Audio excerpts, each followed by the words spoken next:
Hi there, I'm Stacy, the Encaustic mixed media artist behind Studio Stacy.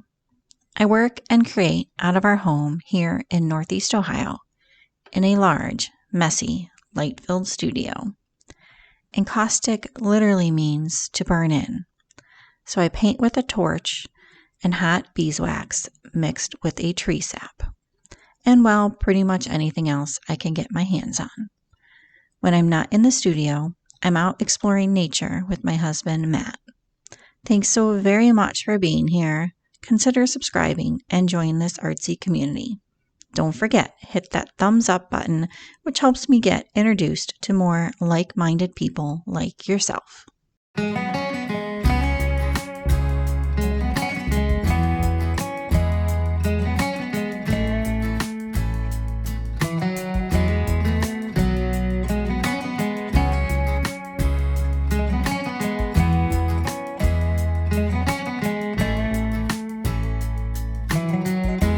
Good morning. Going to get back to work on these sketches today. I made a few little tweaks after I turned the camera off, and I etched and incised in some lines and some images, and then I filled those images in with some oil paint, and then wiped those lines, or wiped that oil paint, the majority of it, back off, so that all you see is the incised lines. So I want to add a layer of the clear encaustic medium down just to really make sure that that oil paint that I put into those incised lines is embedded into the wax nicely. Now you'll see, because I'm working on paper, it kind of curls up as I add the clear encaustic medium to it and also heat it up with the torch.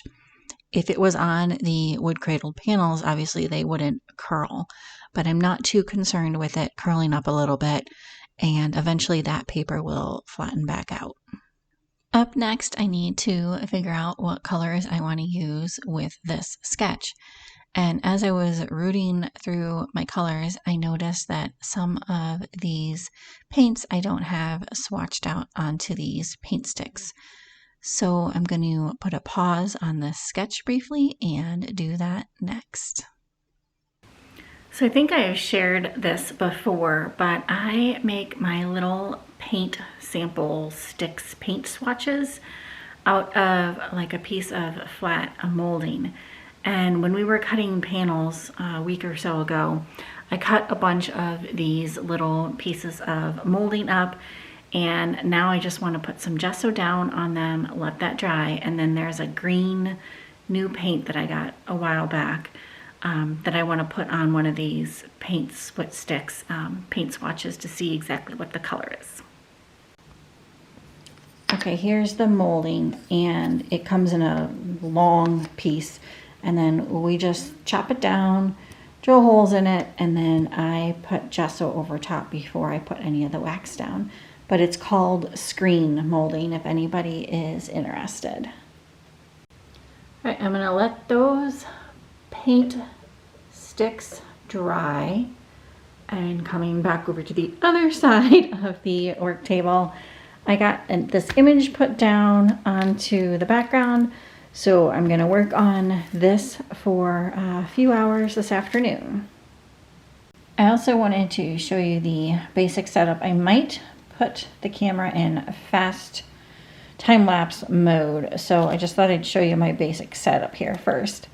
I have 3 colors of green, 2 colors of the yellow, I have a black, and then as always I have my white paint right on the griddle. Along with that is brush cleaner, and then I have a couple different sizes of brushes, and I don't think I've used this in the videos before, but this is a metal brush, so I've used them in the past and haven't really liked using them too much, so I'm gonna try it out again because I thought, why not, since I have it. And then of course the torch and clear encaustic medium over here just to dilute some of the paint and make it more translucent if I want.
I think this is where I'm going to leave you for the day.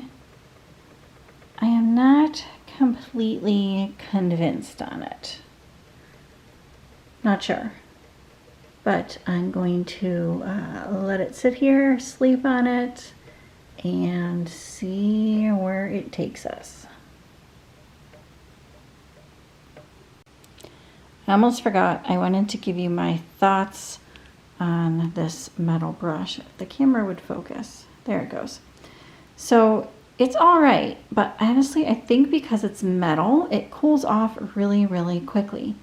So I know they make these that go in the heated tools, like the end of this.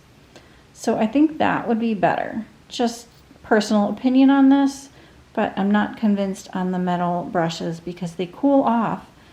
I think because it's metal, and metal seems to cool off faster for some reason. I don't know. I'm not a physics or scientific person than these natural bristle brushes. These seem to stay softer and stay wet, if you will, or hotter with the wax than the metal brush does. So there's my thoughts on the metal brush.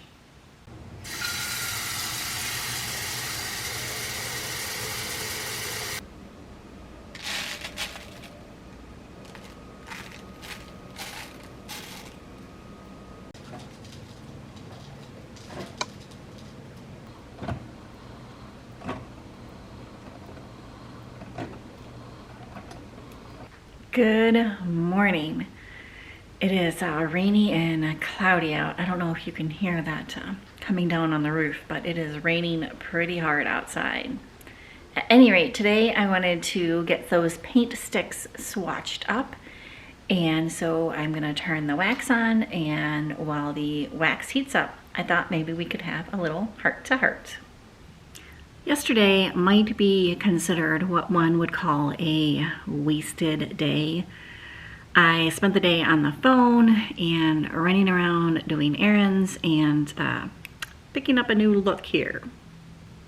So I am trying out a new pair of glasses. I have a blind spot in my right eye, which unfortunately my autoimmune syndrome caused.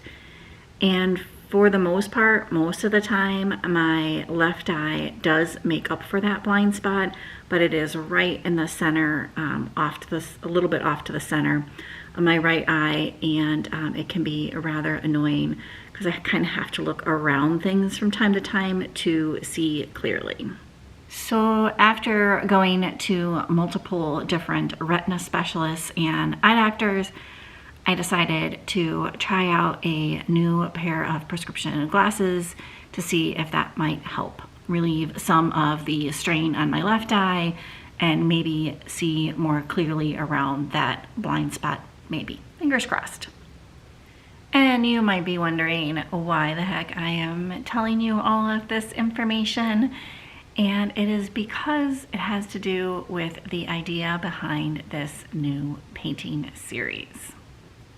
This new series is about kindness and compassion for complete strangers. It's about trying to see things from a slightly different perspective. It's about finding courage and being strong when faced with challenges, and it's about melting barriers and coming together.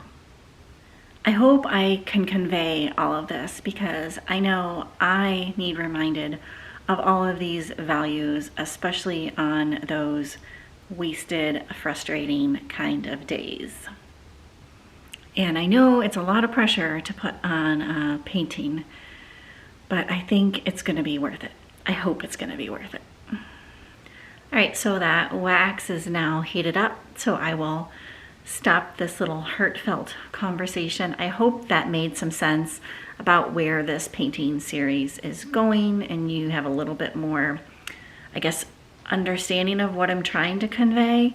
At any rate, I'm going to get this mess cleaned up and we will get some paint put on those paint swatches, and I'll show you how I create them. They're pretty easy.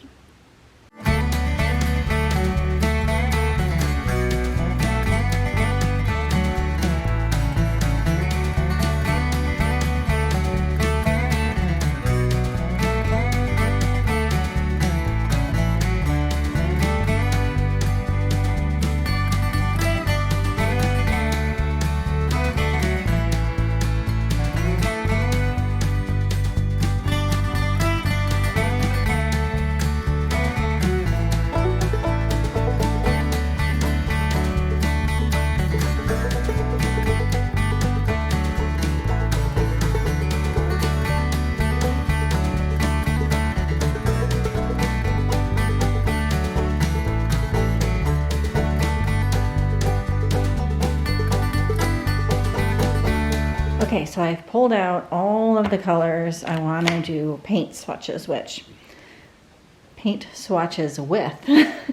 And then the first step is to put some Encaustic medium down on these gessoed paint sticks. And that way the medium will help the Encaustic paint stick, if that makes some sense. And it'll give a little bit of some medium to put the paint down onto, so the paint is not being completely all absorbed into the paint stick. So like I said, this process is quite easy. The first step, of course, is to put some paint onto the griddle. Then I add just a couple drops of clear Encaustic medium just to make sure that paint is kind of fully melted. Heat up the paint stick just slightly. Apply a bunch of paint to the paintbrush and then apply it to the paint stick. And again, I fuse that in lightly to the stick with the torch.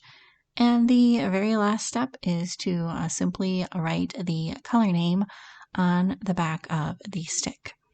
And then I repeat about 30 some more times until I have all of these paint sticks and all of my new colors completely documented and swatched out.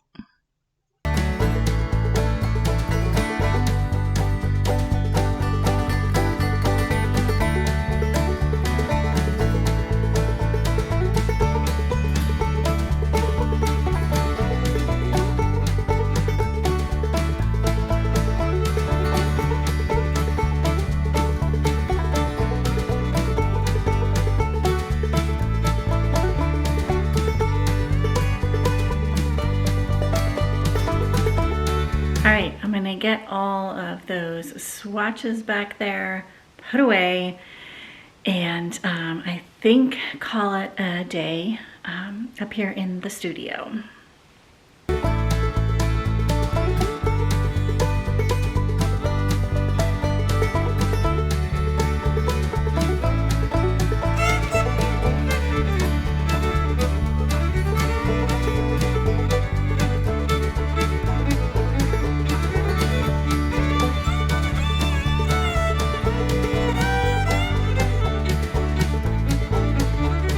Now you may be wondering why I go through all the trouble to make these paint sticks.